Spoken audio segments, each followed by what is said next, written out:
രാമായ രാമചന്ദ്രായ രാമഭദ്രായ വേതസേ രഘുനാഥായ നാഥായ സീതായ പതേ നമഃ. കൂജന്തൻ രാമ രാമേതി മധുരം മധുരാക്ഷരം ആരുഹ്യ കവിതാശാഖാം വന്ദേ വാൽമീകി കോകിലം ജാനകീ ജീവനസ്മരണം ജയ ജയ രാമ രാമ. സനാതനധർമ്മ സംഹിതകൾ പങ്കുവയ്ക്കാനായിക്കൊണ്ടുള്ള നാദശ്രീ ചാനലിലേക്ക് എല്ലാവർക്കും സ്വാഗതം. പ്രിയരെ, ഈ വീഡിയോകൾ കൃത്യമായി കിട്ടുന്നതിനായി സബ്സ്ക്രൈബ് ചെയ്യാനും ലൈക്ക് ചെയ്യാനും ഓർമ്മപ്പെടുത്തിക്കൊള്ളുന്നു. വാൽമീകി രാമായണത്തിൽ നമ്മൾ കണ്ടത് ഭരതൻ അയോധ്യയിലേക്ക് തിരിച്ചെത്തിയത് ഒരു ഭാഗത്തായിട്ട് പറഞ്ഞു. കാട്ടിൽ മഹർഷിമാർ എല്ലാം ആ രാക്ഷസന്മാരുടെ ഉപദ്രവത്തെ പറ്റി സംസാരിക്കുന്നത് രാമൻ കേട്ടു, അതേക്കുറിച്ച് അറിഞ്ഞു, അവരെ യാത്രയാക്കി എന്ന് പറഞ്ഞു. അത്രിയുടെയും അനസൂയയുടെയും ആശ്രമത്തിൽ സീതാരാമ ലക്ഷ്മണന്മാർ എത്തിച്ചേർന്നു എന്നിടത്താണ് നിർത്തിയത്. അപ്പം അവരൊക്കെ ഈ പതിവ്രതാധർമ്മത്തെക്കുറിച്ച് പറഞ്ഞു കൊടുത്തിരുന്നു. എന്താ ഇപ്പോൾ പുരുഷനില്ലെങ്കിൽ സ്ത്രീ കഴിയില്ലേ, സ്ത്രീ ഇല്ലെങ്കിൽ പുരുഷൻ കഴിയില്ലേ, ഈ ഒരു വളരെ വൃത്തികെട്ടതെന്ന് തന്നെ പറയട്ടെ വാദം നമുക്ക് ഈയിടെയായിട്ട് കേൾക്കാൻ കഴിയുന്നുണ്ട്. ഒരുപാട് ആളുകൾ, ആരൊക്കെയെന്നൊക്കെ നമുക്ക് ഊഹിച്ചറിയാവുന്നതാണ്. ആവില്ല, സ്ത്രീ ഇല്ലെങ്കിൽ പുരുഷൻ്റെ ജീവിതവും പുരുഷനില്ലെങ്കിൽ സ്ത്രീയുടെ ജീവിതവും അപൂർണം തന്നെയാണ്. ഒരു നാണയത്തിൻ്റെ രണ്ട് വശം പോലെ. അപ്പം അതിന് നേരെ കൊണ്ടു നടത്താൻ പതിവ്രതാധർമ്മം സ്ത്രീകൾക്ക് അറിഞ്ഞിരിക്കേണ്ടത് ആവശ്യമാണ്. അതേസമയത്ത് പത്നിയെ സ്നേഹിച്ചു കൊണ്ടു നടത്തേണ്ടത് പുരുഷനും അറിയണം. ഒന്ന് പറഞ്ഞു എന്നേ ഉള്ളൂ, മറ്റതില്ല എന്ന് അതിന് അർത്ഥമൊന്നുമില്ല. രണ്ടും വേണം. ഏകപത്നി വ്രതധാരിയായിട്ടാണ് രാമൻ കഴിച്ചു കൂട്ടിയത്. എത്രത്തോളം സീതയോട് സ്നേഹമുണ്ട് എന്ന് ഒരു ഗ്രന്ഥകാരന് കാണിക്കാം, അത്രത്തോളം കാണിച്ചിട്ടുണ്ട് രാമന് സീതയോടുള്ള സ്നേഹം. ഇനി ഇതിലധികം ഒരു ഗ്രന്ഥകാരന് കഴിയില്ല. രാമായണം നോക്കിയവർക്കറിയാം, വാൽമീകി രാമായണത്തിൽ എത്ര ശ്ലോകങ്ങളിൽ സീത ഇല്ലാണ്ട് തനിക്ക് ഞാൻ മരിക്കും, സീത ഇല്ലെങ്കിൽ ഞാൻ മരിക്കും എന്ന് പറഞ്ഞിരിക്കുന്നു. ഇതൊരു പുരുഷത്വമാണോ ചോദിക്കുക? അതാണ് പുരുഷത്വം, അതാണ് പുരുഷത്വം. ഒരു പുരുഷന് സ്ത്രീയുടെ ആവശ്യം വേണം, അപ്പോഴല്ലേ അവനെ പുരുഷൻ എന്ന് പറയാൻ പറ്റൂ. അല്ലെങ്കിൽ അവനെ എന്തിനു കൊള്ളും, എനിക്കൊന്നും വേണ്ട. അല്ല തപസ്സിയോ മഹർഷിയോ ആരാ പറയേണ്ടത്? സാധാരണ മനുഷ്യനെന്ന് പറയാൻ പറ്റില്ല, എൻ്റെ അഭിപ്രായത്തിൽ കേട്ടോ. എൻ്റെ നല്ല ഒരുപാട് ആൾക്കാരുടെ അഭിപ്രായമാണ് ഞാൻ ഈ പറയുന്നത്. അപ്പോൾ ഒരാളുടെ യോഗ്യത എന്ന് പറയുന്നത് ഒരു സ്ത്രീയുടെ ആവശ്യം ഉണ്ടാവൽ തന്നെയാണ്. അടിമപ്പെടണം എന്നോ സ്ത്രീ എന്തോ അത് വേറെ വിഷയം, അതല്ല. സ്ത്രീയുടെ ഒരു ആവശ്യം ഉണ്ടാവണം. എന്താ ആവശ്യം എന്ന് പറഞ്ഞാൽ അപ്പോഴേ മനുഷ്യൻ പൂർണ്ണനാവുള്ളൂ, സ്ത്രീ പൂർണ്ണയാവുള്ളൂ. അത് രണ്ടും പറഞ്ഞിട്ടുണ്ട് എന്നർത്ഥം നമ്മുടെ ശാസ്ത്രത്തിൽ, ഒന്ന് മാത്രമല്ല. അപ്പം അതൊക്കെ പറഞ്ഞു കൊടുത്തിട്ടാണ് അവിടെ തദേവമേതം ത്വമനുവ്രതാ സതീ പതിവ്രതാനാം സമയാനുവർത്തിനി ഭവസ്വഭർത്തു സഹധർമ്മചാരിണീ യശശ്ച ധർമ്മഞ്ച തതർത്ഥമാപ്സ്യസി. സീതേ, അനസൂയ പറയുകയാണ്, നീ ഞാൻ ഈ പറഞ്ഞു തന്നതായിട്ടുള്ള ഗുണങ്ങളൊക്കെ എന്നും നിൻ്റെ കൂടെ ഉണ്ടാവട്ടെ. നീ പുണ്യവതിയാണ്. രാമനെ പോലെ ഒരാളെ നിനക്ക് ഭർത്താവായി കിട്ടിയതിൽ കൊണ്ട് നീ ഭാഗ്യവതി. എന്നെപ്പോലെ ഒരു പുണ്യവതിയെ കിട്ടിയതിൽ രാമൻ ഭാഗ്യവാൻ. അങ്ങനെയാണല്ലോ. അപ്പോൾ രണ്ടും ഇല്ലേ, ആലോചിച്ചു. രണ്ടും അവിടെ പറയുന്നുണ്ട്. അപ്പോൾ രാമൻ്റെ ധനസ്ഥിതിയോ ബാക്കി കാര്യങ്ങളോ ഒന്നും നോക്കാതെ രാജ്യം നഷ്ടപ്പെട്ടു, കാട്ടിലേക്ക് പോകേണ്ടി വന്നു, വീട് പോലും ഇല്ല, കയ്യിൽ പൈസ ഇല്ല, ഇതൊന്നും സീത കണ്ടില്ല. സീതയ്ക്ക് ഏറ്റവും വലിയ ധനം രാമനായിരുന്നു. രാമനേക്കാൾ ഒരു വലിയ ധനമില്ല. എന്നെ കയ്യിൽ എന്തുണ്ട് എന്നുള്ളതിന് എന്ത് പ്രസക്തി അവിടേക്ക് ഞാൻ നോക്കിയിട്ടില്ല. ഉള്ളിലെന്തുണ്ട്, രാമനാണ് എൻ്റെ ധനം. ഇതാണ് സീത ചിന്തിച്ചത്. അപ്പം അനസൂയ പറഞ്ഞു, എങ്കിൽ സീതേ നീ ഭാഗ്യവതിയാണ്. നിന്നെ കാത്തിരിക്കുന്നത് വളരെ നല്ല ഒരു യോഗമാണ്. ഇപ്പോൾ അനുഭവിക്കുന്നതായ ചില്ലറ വിഷമം ഒരു അവധി വരെ മാത്രം, വനവാസമായാലും വേറൊന്നായാലും എന്ത് വിഷമം വന്നാലും അതിനൊക്കെ അവധിയുണ്ട് എന്ന് നീ കണക്കാക്കിക്കോ. വളരെ നല്ലൊരു കാലമാണ് നിന്നെ കാത്തിരിക്കുന്നത്. ഈ ലോകത്തിലും അടുത്ത ലോകത്തിലും സ്വർഗാദി സുഖങ്ങൾക്ക് നീ അർഹയാവും. ഇതുവരെ ഇങ്ങനെയാണ് നീ പോകുന്നതെങ്കിൽ ഞാനിതാ എൻ്റെ സർവ്വ മനസ്സുകൊണ്ട് നിന്നെ അനുഗ്രഹിക്കണു. ആരാ അനുഗ്രഹിക്കണം? അനസൂയ എന്ന് പറഞ്ഞാൽ ചില്ലറക്കാരത്തിൽ അനുഗ്രഹം ഒരു 1.5 അനുഗ്രഹം നമ്മുടെ ഭാഷയിൽ പറയുകയാണെങ്കിൽ ആയിരിക്കും. 10 കൊല്ലം മഴയില്ലാത്തപ്പോൾ മഴ ഗംഗയെ ആവാഹിച്ച് അവിടെ വെള്ളം കൊണ്ടുവന്ന് മഴ പെയ്യിച്ച അതീവ യോഗിനിയാണ് അനസൂയ. കാറ്റുമോ സാധാരണ ഒരാൾക്ക് അവരാണ് അനുഗ്രഹിക്കുന്നത്. സർവ്വ സൗഭാഗ്യങ്ങളും നിനക്കുണ്ടാവട്ടെ. ഉണ്ടാവുകയും ചെയ്തില്ലേ? വനവാസകാലത്ത് രാവണൻ്റെ അവിടെ പോയിട്ടുള്ള കുറച്ച് കാലം കഷ്ടപ്പെട്ടു, അതന്നെ ഉണ്ടായിട്ടുള്ളൂ, വേറൊരു കഷ്ടം ഉണ്ടായിട്ടില്ല. വനവാസമൊന്നും സീതയ്ക്ക് വിഷമേ അല്ല. രാമനുള്ള ഇടം എനിക്ക് സ്വർഗമാണെന്ന് പറഞ്ഞാൽ പിന്നെ എന്താ ദുഃഖം? പക്ഷേ രാവണൻ്റെ അവിടെ കുറച്ച് കാലം നല്ല പോലെ ദുഃഖിച്ചു. അത് എല്ലാ ദുഃഖത്തിൻ്റെയും ക്ലൈമാക്സ് ആയിരുന്നു. പിന്നെ വിമാനത്തിൽ കയറി വന്നതിന് ശേഷം എന്താണ്ടായി? രാജപദവി തന്നെ. അപ്പം ചോദിക്കും സീതയെ ഉപേക്ഷിച്ചതോന്ന്. അതൊക്കെ ശരിക്കും പറയുകയാണെന്ന് വെച്ചാൽ ആ ഉത്തരരാമായണം തന്നെ പ്രക്ഷിപ്തമാണ് എന്ന് ചിലർ പറയുന്നുണ്ട്. എനിക്ക് അങ്ങനെ ഒരു അഭിപ്രായം പലപ്പോഴും തോന്നായില്ല. ഈ വേറുള്ളവരോടൊരു വാക്ക് കേട്ടിട്ട് സീതയെ ഉപേക്ഷിക്കുക, ഇത് രാമൻ ചെയ്യുമോ? എന്നിട്ട് അതിനെ ന്യായീകരിക്കാൻ ചില വാദങ്ങളും. ഞാൻ വിചാരിക്കുന്നത് അത് കൂട്ടിച്ചേർത്തതാണെന്നാണ്. പക്ഷെ ഉത്തരരാമായണം മുഴുവനല്ല കേട്ടോ, മുഴുവൻ കൂട്ടിച്ചേർത്തതല്ല. അതിൽ കുറേ കൂട്ടിച്ചേർക്കലുകൾ വന്നിട്ടുണ്ട്. ഉത്തരരാമായണം വേണ്ടതാണ്. ഈ ഒരു ഭാഗം അല്ലെങ്കിൽ ഇനി വേറെ ചില ഭാഗങ്ങൾ ഈ ഗ്രന്ഥങ്ങളായ കൂട്ടിച്ചേർക്കൽ എന്തായാലും ഉണ്ടാവും, സംശയമൊന്നുമില്ല. ഒറിജിനൽ ഗ്രന്ഥമാണോ അപ്പോൾ നമ്മൾ വായിക്കണം? തീർച്ചയായിട്ടും അല്ല. പോയിട്ടുണ്ടാവും, കൂടിയിട്ടുണ്ടാവും, മാറ്റിയിട്ടുണ്ടാവും. അപ്പം അങ്ങനെ ഒരു വിഷയമൊന്നും അവിടെ ഉണ്ടാവാൻ ചാൻസ് ഇല്ല സത്യത്തിൽ. എങ്ങനെയൊക്കെയോ കടന്നു കൂടിയതാണ്, ആരുടെയൊക്കെയോ വിമ്മൻ ഫാൻസി എന്ന് പറയില്ലേ. കാരണം ഉത്തരരാമായണം മുഴുവൻ പക്ഷിത്തല്ല. കാരണം ഇവിടെ വന്നിട്ടുള്ള ഭഗവാൻ സ്വർഗാരോഹണം കഴിഞ്ഞ് പോയാലേ കഥ മുഴുവനാവുള്ളൂ. അത് തീർച്ചയായിട്ടും ഉണ്ട് എന്ന് തന്നെയാണ് ഞാൻ വിശ്വസിക്കുന്നത്. പക്ഷേ ഇങ്ങനെയുള്ള ചില സംഭവങ്ങൾ അതിൽ പ്രക്ഷിപ്തങ്ങൾ ഉണ്ടാവാം. ഇതൊരു സത്യമാവണമെന്നൊന്നുമില്ല. അപ്പം അത് ഈ അനസൂയയെ പോലുള്ളവരുടെ അനുഗ്രഹം കിട്ടിയിട്ടുള്ളൊരു സ്ത്രീക്ക് വീണ്ടും വിയോഗം വരുമോ? ആരെങ്കിലും പറഞ്ഞു കേട്ട് ഒരു ഭർത്താവ് ഉപേക്ഷിക്കാതെ രാമനെ പോലത്തെ ഒരു മാതൃകാ പുരുഷൻ ഇതിലപ്പുറം ഒരു വ്യക്തി ഇല്ല. രാമനെ പോലെ രാമായണം നോക്കിയാൽ രാമായണത്തിൽ അത് വർണ്ണിച്ച് എത്ര ശ്ലോകങ്ങളോ നിശ്ചയില്ല രാമൻ്റെ മഹാത്മ്യം കാണിക്കാൻ.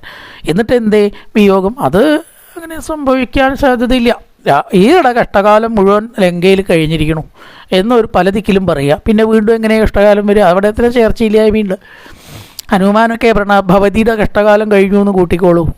ഇതാ രാമൻ വരുന്നുണ്ട്, രാവണനെ നശിപ്പിക്കുന്നുണ്ട്, ലങ്ക മുഴുവൻ ഇല്ലാണ്ടാക്കുന്നുണ്ട്, രാവണനെ വധിക്കുകയും ചെയ്യും. ഇനി അങ്ങേക്ക് ഭവതിക്ക് നല്ല കാലമാണെന്ന് പറഞ്ഞാൽ പിന്നെ ഉപേക്ഷിക്കാൻ പാടുമോ? പോട്ടെ, ഞാൻ അപ്പോൾ അതിലല്ലോ നമ്മുടെ വിഷയം. ഇവിടുന്ന് അങ്ങോട്ട് തീർച്ചയായിട്ടും നിനക്ക് നല്ലതേ ഉണ്ടാവൂ എന്ന് അനസൂയ അനുഗ്രഹിച്ചു. അപ്പോൾ അത് സത്യമാവണ്ടേ എന്നുള്ളതിന് പറഞ്ഞു, ഇത്രയേ ഉള്ളൂ. സത്യമാവണല്ലോ. അനസൂയയെ പോലുള്ള ഒരാളുടെ അനുഗ്രഹം ഒരിക്കലും വൃഥാവില്ലാവില്ല. താപസവാക്യം അസത്യമായും ഒരു കാരണവശാലും അത് തെറ്റാവില്ല. എല്ലാ ഗുണസമ്പന്നത ഉള്ളതും ജിതേന്ദ്രിയനും എല്ലാവരോടും കാരുണ്യവും ധർമ്മനിഷ്ഠയുമുള്ള രാമനെ ഭർത്താവായി കിട്ടിയത് തന്നെ നിനക്ക് മഹാഭാഗ്യം എന്ന് വേണം പറയാൻ. ആ രാമനാവട്ടെ ആരോടും പക്ഷഭേദമില്ല. തൻ്റെ അമ്മയാണ് കൗസല്യ, അതുകൊണ്ട് കൈകേയി, സുമിത്ര ഇവരെ വേറൊരു തരത്തിൽ കാണുക, അതും ആ രാമനില്ല. മറ്റ് രാജ്ഞിമാരെ കൗസല്യയെപ്പോലെ സ്നേഹിക്കുന്നുണ്ട് രാമൻ. ഭരതനോടും കൂടി കാട്ടിലേക്ക് പോകുമ്പോൾ അയോധ്യയിലേക്ക് മടങ്ങുമ്പോൾ എന്താ പറഞ്ഞത്? കൗസല്യെ ശ്രദ്ധിക്കണം കേട്ടോ എന്നല്ല രാമൻ പറഞ്ഞത്. അവിടെയാണ് രാമൻ്റെ ആ നിഷ്ഠ. തറയ്ക്കായിട്ടും കൈകേയെ ദുഃഖിപ്പിക്കരുത് കേട്ടോ ഭരത. ആലോചിച്ച് നോക്കുക, നമ്മൾ തോറ്റു പൂഞ്ചിരിക്കുക ആ ഒരു വാക്കിൽ. കൈകേയെ ദുഃഖിപ്പിക്കരുത് ഭരത.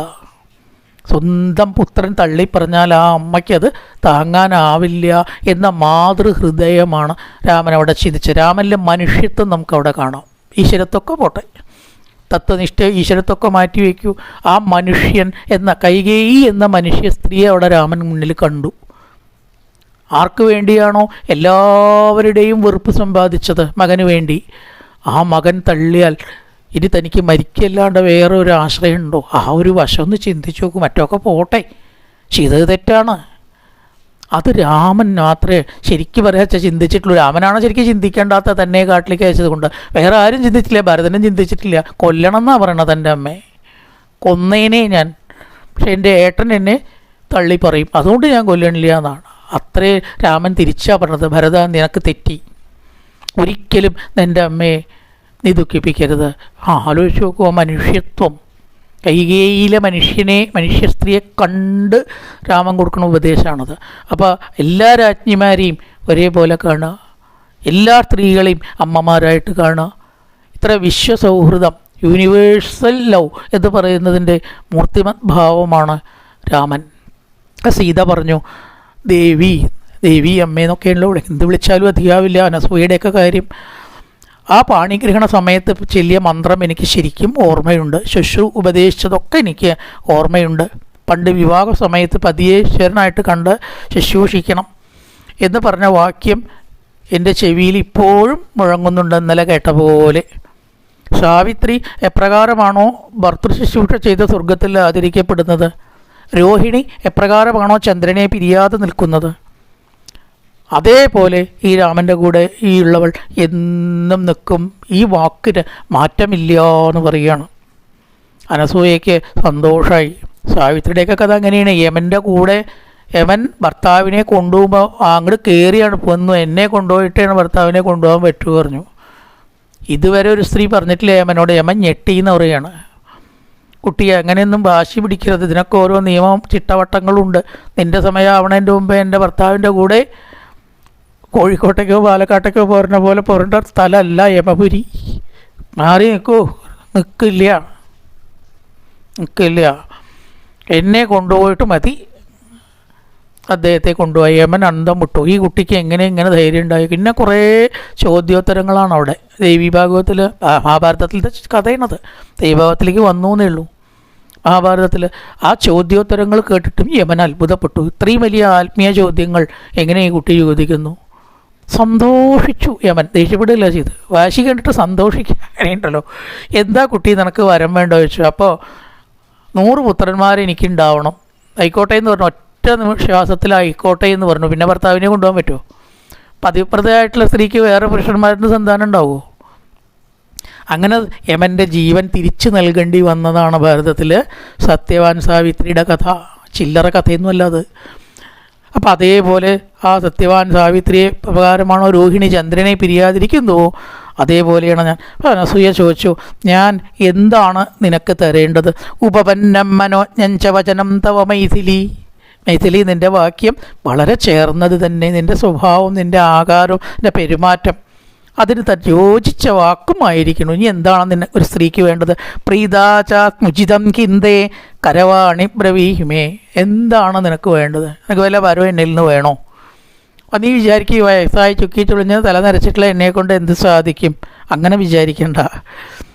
എന്ത് വേണമെങ്കിലും തരാനുള്ള കഴിവ് എനിക്കുണ്ട്. കാരണം ഞാൻ 10 കൊല്ലം മഴയില്ലാത്തപ്പോൾ മഴയുണ്ടാക്കുക എന്ന് പറഞ്ഞാൽ ഏതെങ്കിലും ഒരു മനുഷ്യന് സാധിക്കുന്ന കാര്യമാണോ അത്? അതുകൊണ്ട് നിനക്ക് മനസ്സിലായിട്ടുണ്ടാവും എന്ന് വിചാരിക്കുന്നു. നീ ചോദിച്ചത് ഞാൻ നിനക്ക് തരാം. അത്രയും സന്തോഷിച്ചു മനസ്സുകൊണ്ട്. സീത പറഞ്ഞു, അവിടത്തേക്ക് തരാൻ കഴിവില്ലാത്തത് എന്ന് ഞാൻ ഒട്ടും ചിന്തിച്ചിട്ടില്ല. എന്തും അവിടത്തേക്ക് തരാൻ കഴിവുണ്ട്. ഞാൻ സമ്മതിച്ചു. എനിക്കതിൽ ബോധ്യം വന്നിരിക്കുന്നു.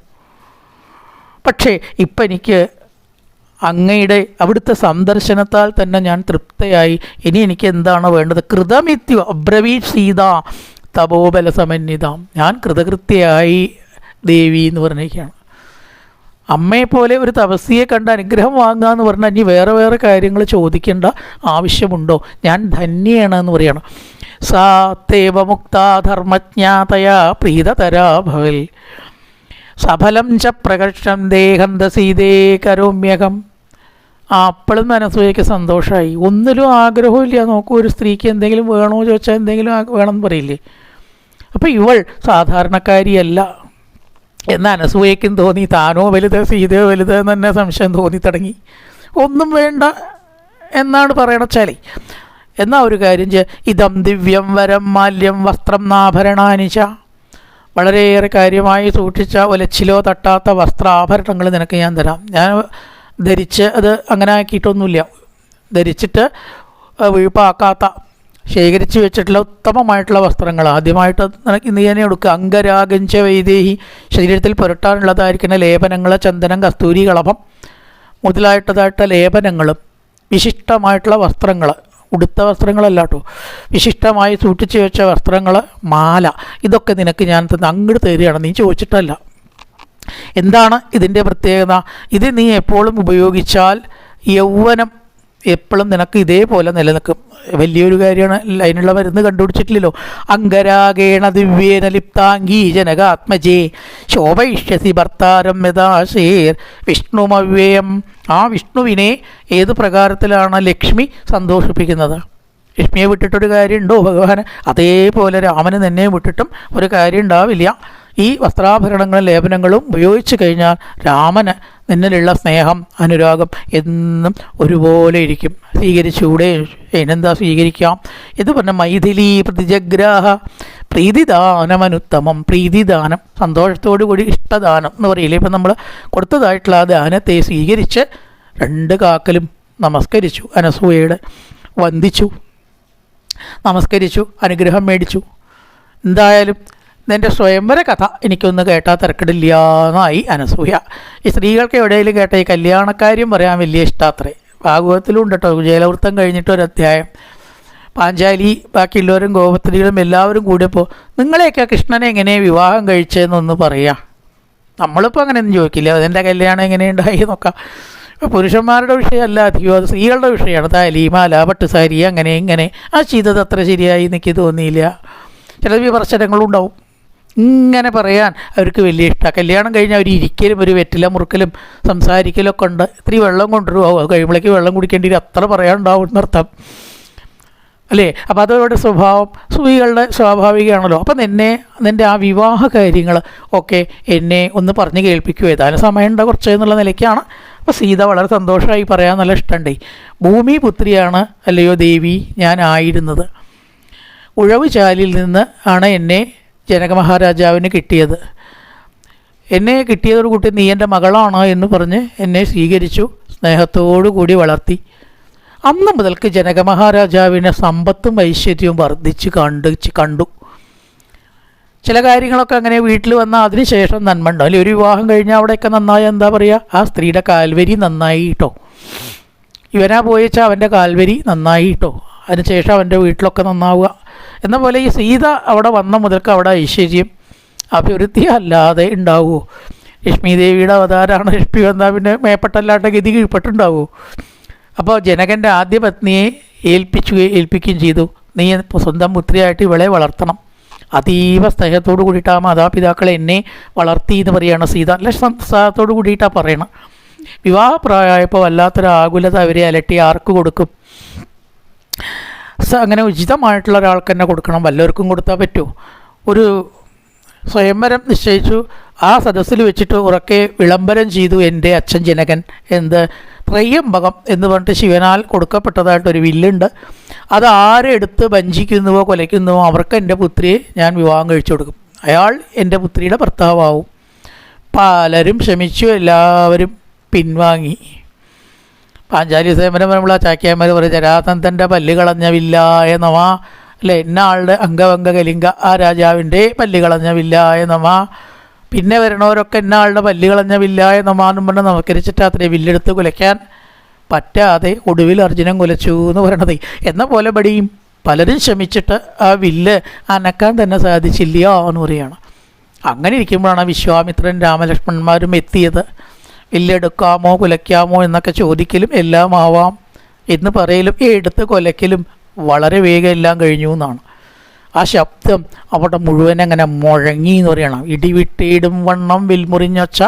സമരത്തിനെ പറ്റി മുമ്പ് പറഞ്ഞതാണല്ലോ. ദശരഥൻ അത് എല്ലാവർക്കും വളരെയധികം അത്ഭുതമായി. രാമൻ അപ്പം തന്നെ എന്നെ കൊടുക്കുകയും ചെയ്തു. പക്ഷേ ദശരഥൻ ഇത് അംഗീകരിക്കുമോ എന്ന് അറിയണം. അതുവരെ രാമൻ എന്നെ ശരിക്കും അങ്ങോട്ട് സ്വീകരിച്ചില്ല. വിവാഹം കഴിച്ചു എന്നേ ഉള്ളൂ. അച്ഛൻ വന്നിട്ട് കൺഫേം ആവുക, റിസർവേഷൻ കൺഫേം ആവുക എന്ന് പറയുമല്ലോ നമ്മൾ. അപ്പം ദശരഥനെ ആളെ അയച്ചു. ദശരഥന് യാതൊരു അപ്രിയവും ഇല്ല. ജനക മഹാരാജാവിൻ്റെ വംശത്തിനെയൊക്കെ വർണ്ണിക്കുന്നുണ്ടല്ലോ. ഇവിടെ ഇക്ഷ്വാകു വംശത്തിന് യോജിച്ച മാഹാത്മ്യമുള്ള വംശം തന്നെയാണ് സീത. അതിന് പറ്റിയിട്ടുള്ള വധു തന്നെയാണ്. ഉറപ്പിച്ചു. ദശരഥന് ഇഷ്ടമായപ്പോൾ യഥാർത്ഥത്തിൽ സ്വീകരിച്ചു. അങ്ങനെ ആ വിവാഹമൊക്കെ കഴിഞ്ഞു. ഊർമിളയെ ലക്ഷ്മണനും ശത്രുഘ്നനെ പാണ്ഡവി ശുതകീർത്തിയും മുതലായിട്ടൊരു ഭരതശത്രുഘ്നന്മാരും വിവാഹം കഴിച്ചു. ആ വിവാഹം മംഗളമായി. അപ്പോൾ പറയുകയും ചെയ്തു അനസൂയ, നന്നായിട്ട് നിൻ്റെ വർണ്ണന എനിക്ക് വളരെ ഇഷ്ടപ്പെട്ടു എന്നും പറഞ്ഞ് കെട്ടിപ്പുണർന്ന് മൂർധാവിൽ ചുംബിച്ചു. മനോഹരമായിട്ടുള്ള രസകരമായിട്ട് നേരം പോയതേ അറിഞ്ഞില്ല. നിൻ്റെ വർത്തമാനം കേൾക്കാൻ നല്ല വിനയം, നല്ല മാധുര്യാദി ഗുണങ്ങൾ, വാക്കുകൾ മാധുര്യത്തോടു കൂടി പറയുമ്പോൾ അത് കേൾക്കാനൊരു രസമാണ് അല്ലേ എന്നൊക്കെ ഇങ്ങനെ പറഞ്ഞ് നേരം ആ സമയം നമ്മളേക്കും സന്ധ്യയായിരിക്കണു. ചന്ദ്രൻ ഉദിച്ചു, സൂര്യനൊക്കെ തീരെ കാണാതെ കണ്ടായി, പക്ഷികളൊക്കെ അതിൻ്റെ കൂട്ടിൽ കയറാൻ തുടങ്ങി.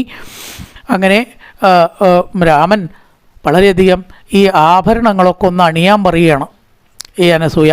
കുട്ടി നീ ആഭരണങ്ങളൊക്കെ ഒന്ന് അണിയും, ഞാനൊന്ന് കാണട്ടെ. ഉടനെ തന്നെ അനുസരിച്ചു.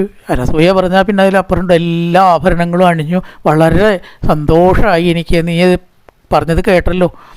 അതുകൊണ്ട് സന്തോഷമായി. രാമൻ അപ്പം അങ്ങനെ കാണുകയാണ് സർവാഭരണഭൂഷിതയായിട്ടുള്ള തൻ്റെ പത്നിയെ എല്ലാം അഴിച്ചു കൊടുത്ത് ദാനം ചെയ്ത് വന്നിട്ടുള്ള സീതയെ എവിടുന്നേ ഇപ്പോൾ ഇതൊക്കെ കിട്ടിയേ എന്ന ഭാവത്തിലൊരു നോട്ടം. തനിക്കൊന്നും അറിയാഞ്ഞിട്ടല്ല, പക്ഷെ അറിയാണ്ടെന്ന് അടിക്കണമല്ലോ, മനുഷ്യനല്ലേ. അപ്പോൾ പറഞ്ഞു ഇന്ന വിധത്തിലൊക്കെയാണ് നാഥ അനസൂയ തന്നതാണ്, നന്നായി എന്നങ്ങനെ പറഞ്ഞാൽ നിനക്ക് വളരെ ചേർന്നിട്ടുണ്ട് എന്നൊക്കെ രാമനും അതിനെ അഭിനന്ദിച്ചു.